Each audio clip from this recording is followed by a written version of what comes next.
We'll move to the Southwestern Conference in Week 8, and a few teams that are looking to try to stay or get into the playoffs. Amherst Steel takes on North Olmsted, both looking on the outside, or actually Amherst right on the edge right now. And it started as Kennedy Scagliazzo took the Comets on his back and scored from 19 yards out. It was 7-0 in the first quarter. Amherst would have the lead. And the Amherst defense, they held the Eagles in check and, again, gave their offense another solid drive and finished by running back Kennedy Scagliazzo, this time from 17 yards out. It was 14-0 early. Amherst would score 2 more times to make it 28-0. And quarterback Matt Fairchild ran one in for a touchdown, and Devin Holmes caught a 68-yard pass that made the lead 28-0 in the fourth quarter. But the defense of Amherst, they did an unbelievable job holding standout running back Darren Anders to 40 yards from scrimmage. The Comets pitch a shutout in this game and win big 28-0. Amherst improves to 5-3, 4-3 in conference, and will travel to Avon, which is a must-win, as right now Amherst at the number 8 position in the playoffs, and Avon number 1 right now as North Olmsted falls to 4-4, 3-4 in conference, and they will travel to Berea Mid-Park. Quarterback Matt Fairchild, he was 11-23 for 227 and a touchdown. Kennedy Scagliazzo, this guy continues to impress this year. 29 carries, 193 yards, and 2 touchdowns on the night. He also caught 4 passes for 40 yards. And it was a disappointing night for Eagle star Darren Anders. Again, he ended with 40 total yards from scrimmage. And give credit to Amherst. I mean, just dominating from the line of scrimmage there. And Anders all year has been solid. So give credit to Amherst defensively to shut down the Eagles of North Olmsted. That's a big confidence boost, I think, for Amherst going into having to play Avon, shutting out a really good player like that, holding him only to 40 yards. It gives a lot of confidence, a little bit of swagger, especially going on the road to Avon. It's not hard. It's not easy to win in Avon.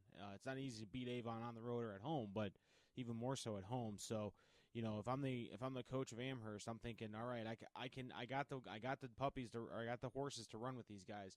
I can stop them. We stopped Anders. We can do some damage on them. So definitely good for Amherst and North Olmsted. They they're fighting. They're doing their best. And they tried, I think, everything they could. Scagliazzo is a great running back at Amherst. Yeah. And, I mean, he's had a great season. Stopping him isn't easy. He hasn't been stopped too much this year. But Amherst really needs, they needed that win, and they're going to need to win in Avon, which is going to be a tough feat to do in their next game. Next, it was North Ridgeville. They traveled to Avon, and they were trying to knock off Avon's undefeated season, and they're coming off their first win of the season as the Rangers looked for a huge upset. And Avon started quick, though. It was Tony Eberhardt with a touchdown. They took a 7-0 lead in this game, but the Rangers of North Ridgeville would answer on the next drive with a Shamari Williams 1-yard touchdown run. This was an 11-play, 62-yard drive that tied the game. It was 7-7 in the first quarter. Then in the second quarter, Avon would score with a Ryan Malloy pass to Matt Kennedy. The extra point, though, was no good, and this was actually a pretty important thing for Avon, to miss the extra point, because it would be key as the Rangers' defense stepped up and held Avon in check for most of this game. We moved to the fourth quarter, though, where the Eagles held a 13-7 lead over the Rangers until Cade Riley of North Ridgeville would score on a 29-yard run. The kick by Aiden Vanover was good, and the North Ridgeville Rangers took a 14-13 lead into the fourth quarter. Now, Avon, they had a solid drive in which there were only 2 passes in the 10-play, 80-yard go-ahead drive as Malloy connected with Eberhardt. Each carried 4 times and went 47 yards. Avon would score with a 6-yard run. They went for 2, and it did not make it. So it was 19-14. And North Ridgeville, they had one more chance in the fourth quarter. It was Shamari Williams, who had 4 carries for 61 yards on this drive. North Ridgeville got to the Avon 29-yard line. Then Avon's defense wouldn't let them get any farther than that. They stuffed 2 runs and forced 2 incompletions as the Eagles escape with a 19-14 win. over the feisty North Ridgeville Rangers. And Avon stays undefeated at 8-0, 7-0 in conference as they host Amherst coming up. North Ridgeville falls to 1-7, 1-6, and will host Westlake. And honestly, I think North Ridgeville might be the best 1-7, 1-6 team in conference. I mean, they almost beat Olmsted Falls as well. They fall to a really obviously great Avon team. They've played some really good football. There have been some games they got blown out a little bit, but for the most part, they've been in some very good games against good teams in the Southwestern Conference. Yeah, I mean, coming off a couple seasons, we had Demario McCall as the focal point of their offense.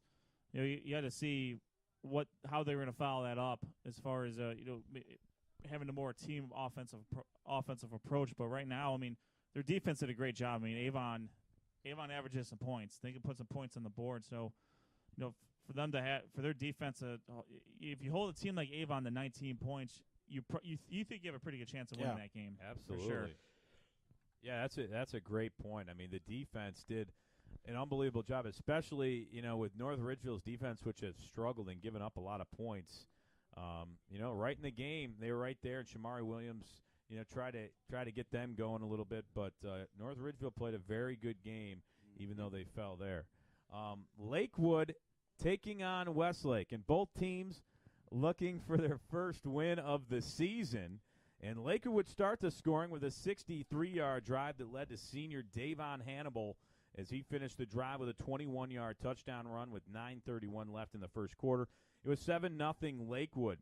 Then Lakewood's defense, they forced a punt, but the Rangers' offense would fumble, giving the ball back to the Demons at their own 8-yard line. The Rangers' defense held Westlake to a 27-yard field goal. It was 7-3 Lakewood. Then early in the second quarter, Lakewood would again give Westlake the ball at their 1-yard line by fumbling the ball.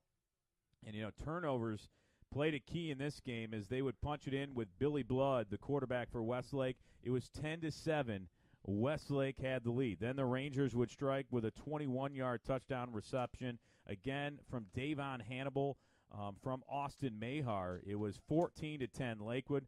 And before half, the Rangers' defense would cause another fumble that led to a 50-yard touchdown run from Will Adams. It was 21-10 Lakewood at halftime. But Westlake wasn't out of this game. They came out in the second half and scored right away as J.J. Coleman had a 55-yard run, and they would go for two and get it. The lead was now 21-18. Hannibal ran 72 yards for the Rangers, though, right after that to go up 28-18. But then Westlake's running back and cornerback, J.J. Coleman, he intercepted it and ran back a touchdown of an Austin Mahar pass. The lead was 28-24, and that's how it would end as the Lakewood Rangers get their first win of the season as they improve. It was 28-24 was the final score. In that 25 to 28. Well, they must have had it wrong everywhere. I looked. It said 28-24, but you know where it's right? Joe Itel. Well, 28-25 was the final score. They actually had that on the Lakewood Observer and actually Cleveland.com, but we'll go with 28-25 as they probably had a misprint there. Wow, but that's two sources. We got to get to the bottom of this. I think it's 20. It's probably 28-25. Suffice it to say, Lakewood secured their first victory of the season. Regardless, Lakewood did upend Westlake to get their first win of the season and improved to 1-7, 1-6. And they will host Midview as Westlake falls to 0-8, and still no win yet for them. They're 0-7, and will travel to North Ridgeville. Running back Davon Hannibal and running back Will Adams both ran for over 100 yards for the Rangers in the win. Now, Avon Lake, as they travel to Berea Mid-Park, this was a very close game going back and forth. And Avon Lake, they've been on a roll since their early loss to Avon in Week 3. It was Berea Mid-Park, though, that would score first with a Bryce Agnew run. It was 7-0 Berea Mid-Park, and that was in the end of the first quarter. Berea Mid-Park again would get points thanks to a 31-yard field goal by Nicholas Rogerio. It was 10-0 Berea Mid-Park. Avon Lake would respond with a Jack McCulloch 1-yard touchdown run for Avon Lake, the quarterback. At half, the score would stay 10-7. Then Avon Lake's Connor Riggs would score to take a 14-10 lead. Berea Mid-Park, this went back and forth, would answer with a Jabril Williams scoring run from 11 yards out. It was 17-14 Berea Mid-Park. Both teams would exchange touchdowns, and it was 24-21 Berea Mid-Park. Avon Lakes, though, Matt Sanders would score on a 4th and goal from the 1-yard line to give them a 28-24 lead with little over 5 minutes left to play. They would intercept Trevor Bazinski to seal the deal and hold off a very tough Berea Mid-Park Titans team, 28-24. The Shoremen, they improved to 6-2, 5-2 in conference, and will host Olmsted Falls as the Titans fall to 3-5, 2-5 in conference, and will travel to North Olmsted. And just going back, we do have confirmation from the Westlake Demons Twitter account. They did lose 28-25. Okay. Well, thanks for checking on that. Hey, no problem, Rob. Got your back. Appreciate that. And we still have Olmsted Falls and Midview. That's our game of the week, and we'll go over that a little later in the show. One, yeah. So there's the Southwestern Conference, and looking quickly, wow, if I could breathe, it'd be great. Division II, Region 6, looking at the standings, 8-0, the Avon Eagles are number 1. Olmsted Falls at number 4 at 7-1. The Midview Middies at number 6 at 6-2, and they fall a little bit down. And Amherst rounding out, it's only the top 8 teams. They're at 5-3 at number 8, and Avon Lake at number 10, and North Olmsted at 14. They're still not eliminated yet, but on the outside looking in. And Amherst, at number 8, it's going to be really tough. They have to win at Avon. If they can win that game, that could maybe catapult them even further into the playoffs with some big points there, but that's going to be a tough feat for them. Yeah, it is, and they're not going to get much help the following week for right now with a winless Westlake team at 0-8. So their points got to be had this week against Avon, and Avon's immortal. I mean, North Ridgeville proved that. Mm-hmm. So if I have to imagine that Amherst Steel is going to look at the tape, and they're going to see what North Ridgeville did defensively and see if they can replicate it and do what they can do to give their offense a chance to score 21, 24 points, because when you get later into the season, into the 20s might get you a win. Especially if the weather that we've been having for the last 8 weeks doesn't persist. Right. Once it starts getting a little bit colder, maybe a little wet, a lot of things change. Ball control becomes a big part of it. And that, I think Amherst Steel is going to have to control the clock as much as they can to keep that potent Avon offense off the field. And absolutely, that'll be their best shot here.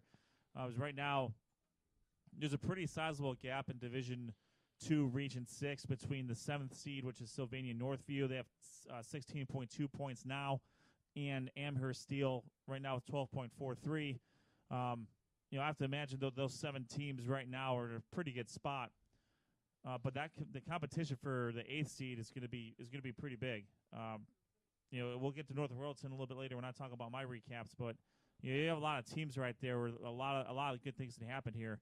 Avon Lake, I think right now has the most points ahead of them. Mm-hmm. You have Avon Lake's got Olmsted Falls and Midview. They have 13 wins between them. Yeah, that's major points there. So if Avon Lake can knock one of those teams off, hell, if they can knock them both off.